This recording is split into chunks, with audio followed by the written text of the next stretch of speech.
कांग्रेस प्रत्याशी जयप्रकाश से खास बातचीत की है हमारे संवाददाता ने।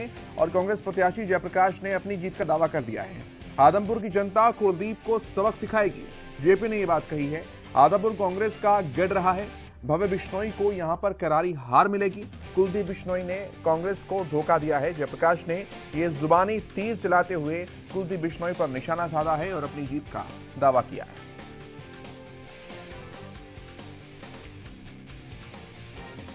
पूर्व केंद्र में मंत्री रहे जयप्रकाश कांग्रेस के प्रत्याशी हैं और तमाम राजनीतिक कटघरों के बीच कांग्रेस ने जयप्रकाश को अपना प्रत्याशी बनाया।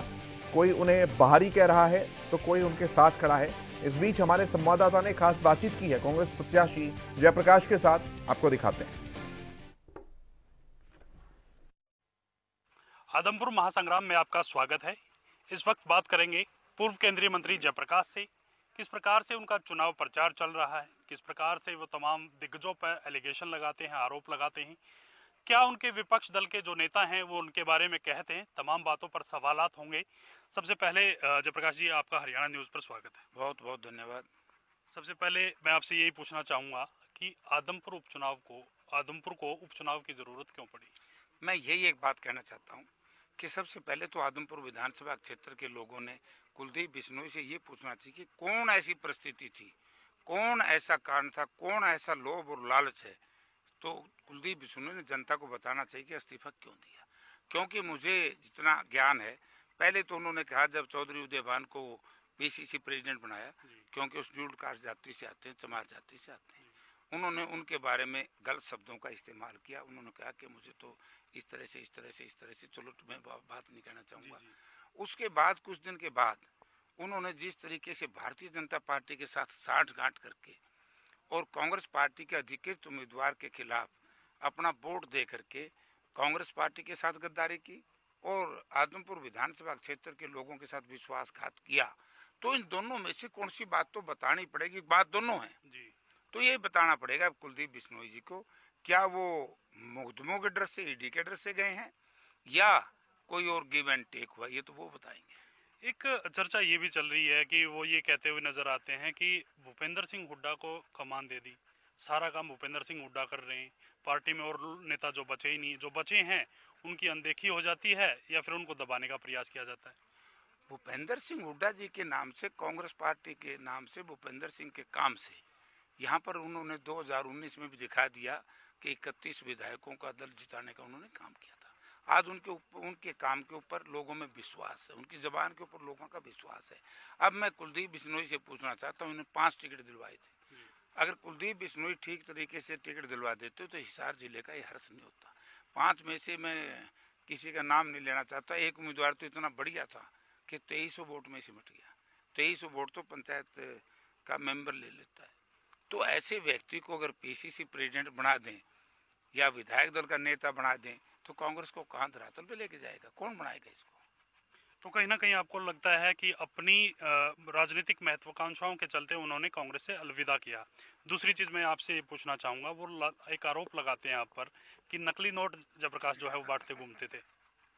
देखिए, मैंने तो कभी नोट ही नहीं बांटे।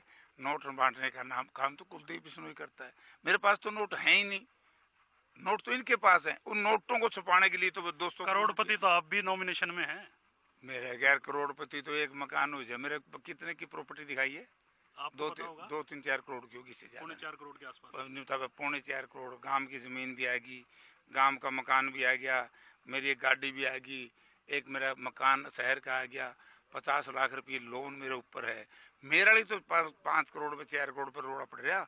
ये जो हजारों करोड़ रुपया कुलदीप बिश्नोई ले रहा है, उसी के तो एक रोड़ा है कि 200 करोड़ रुपया की जो मनी लॉन्ड्रिंग की इसने विदेश भेज रहा था, उसी का तो इसके खिलाफ ईडी ने केस बनाया। ये तो ईडी का ही मना कर रहे हैं, आईटी का कोई मामला बता रहे हैं कि आईटी का मामला, ईडी की तो कोई जांच ही नहीं हुई उन पे।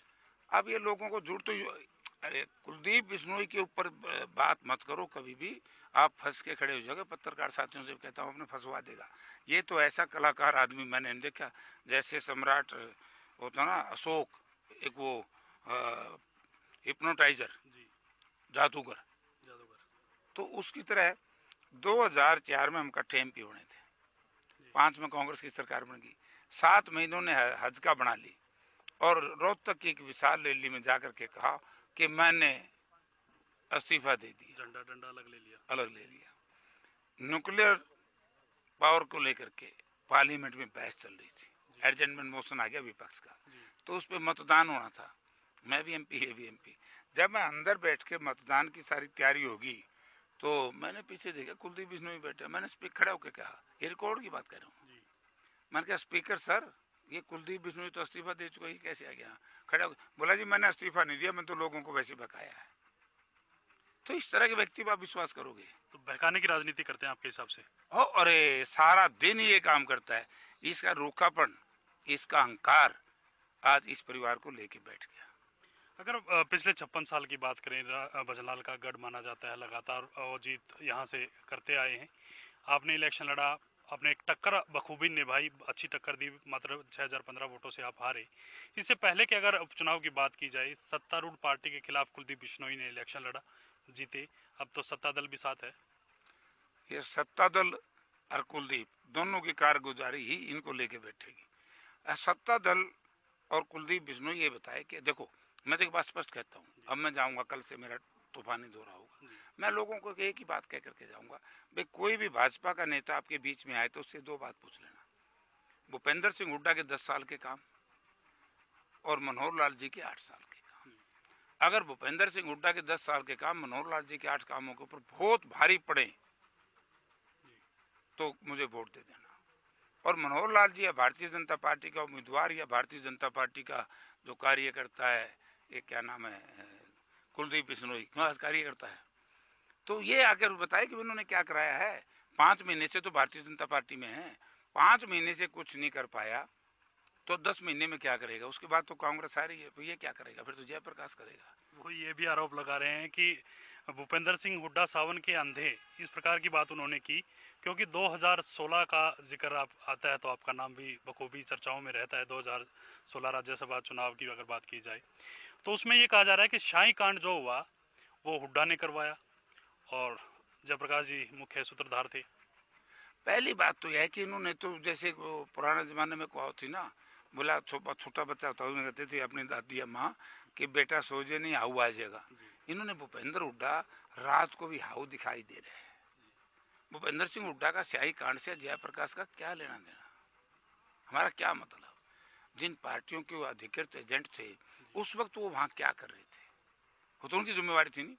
मैं कहता हूँ जिन पार्टियों के नेता, पार्टियों के अधिकृत उम्मीदवार जो इस तरह की बात करते हैं उनको जनता ने धुतकार देना चाहिए। वो अपनी ड्यूटी नहीं निभाई, उस वक्त उनको दिखाई नहीं दिया, उस वक्त तो हार स्वीकार करके घर आ गए।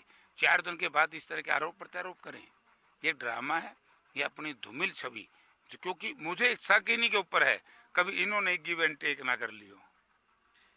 एक चर्चा और भी आती है, सुभाष चंद्र आपके बहुत करीबी माने गए, करीबी माने जाते हैं, अच्छे दोस्त माने गए हैं, खुद अब भी हैं। तो क्या उनके दौरान, उस बातचीत के दौरान आपकी कोई सहमति बनी? इस प्रकार की चर्चाएं हैं, अफवाह हैं? मैं आपसे जानना चाहूंगा अफवाह है या सिर्फ महज एक संयोग कहा जा सकता है? सुभाष चंद्र जी के पिताजी, मैं आपको बताना चाहता हूँ कि जब मैंने 1999 में इंडिपेंडेंट चुनाव लड़ा, मेरा इस परिवार ने बड़ा साथ दिया था। तभी तो आरोप लग रहे हैं आपने भी साथ दिया है। तो मैं भी साथ क्यों नहीं दूंगा? मैंने मेरा वोट दिया है, मैंने मेरा वोट दिया है। वोट के अलावा और क्या मैंने कह, और मैं क्या कर सकता? मैं को अंदर बैठा था, मैं कोई एजेंट थोड़ा था, मैं वहाँ क्या कर रहा था? लाइजनिंग की बात सामने आती है, बताते हैं कि लाइजनिंग के रूप में जयप्रकाश ने बातचीत की है, या फिर तमाम जो कैंडिडेट्स थे उनको अपने पक्ष में लाने की बातचीत जो है वो की है। यार मैंने किस तरह लाइजनिंग कर दी? कुलदीप भी बताया दी, उन्हें केस आठ-गांठ करी है सुभाष चंद्रा से। अगर सुभाष चंद्रा से इन्हें साठ-गांठ नहीं की, सुभाष चंद्रा से इनको नफरत है, तो अब सुभाष चंद्रा को अपने प्रचार के लिए क्यों बुला रहे हैं?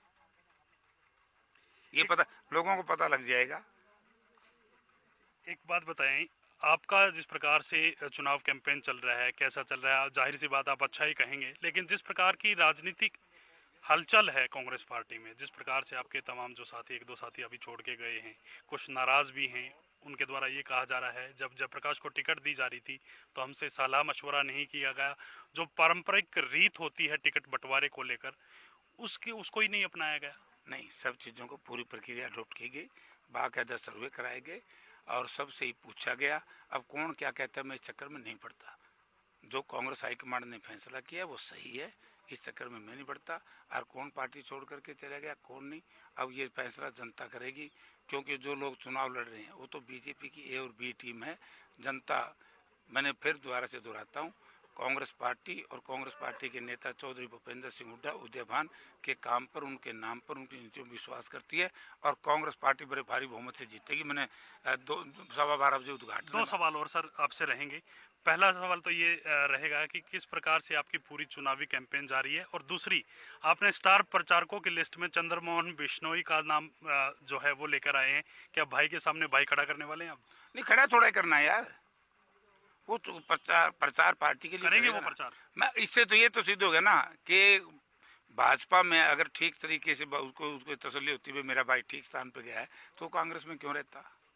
मैं लेट हो जाऊंगा। शुक्रिया सर बातचीत करने के लिए। तो ये थे जयप्रकाश जी, जिन्होंने बखूबी अपनी तमाम जो बातें हैं वो बताई और कहीं ना कहीं तमाम जो विपक्षी दल है उनके ऊपर निशाना साधते हुए ये नजर आए। कैमरामैन राजेश के साथ मैं रवि कालीरमन, हरियाणा न्यूज, आदमपुर।